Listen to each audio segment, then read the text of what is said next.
par l'OFMI. La rencontre du ministre de l'économie et le représentant résident a été concluante. Rodolphe Mukambi-Boma.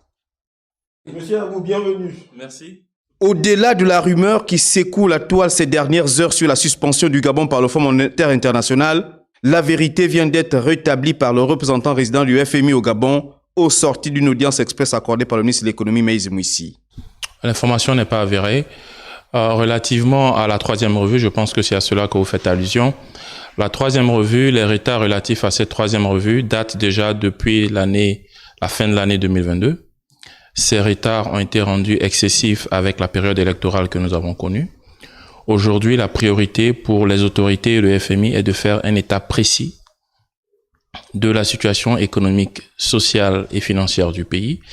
Et c'est dans ce cadre que le ministre et moi avons discuté la venue de la mission d'article 4 qui se tiendra à la fin du mois de janvier 2024.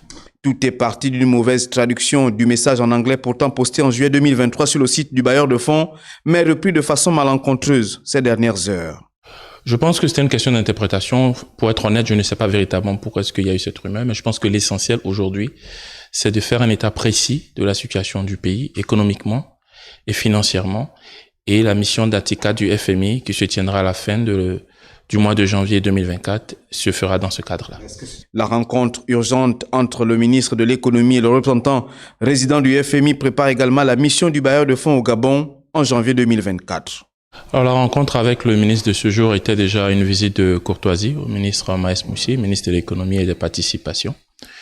Ensuite, nous avons ensemble discuté des aspects opérationnels de la prochaine mission du FMI qui devra se rendre à Libreville en tout début de l'année 2024. En à peine 2 mois de pouvoir, les autorités de la transition ont déjà épongé une bonne partie des créances vis-à-vis des bailleurs de fonds, dont le FMI, la Banque mondiale, la Banque africaine de développement, l'Agence française de développement, entre autres, avait affirmé le président de la transition en Arabie saoudite.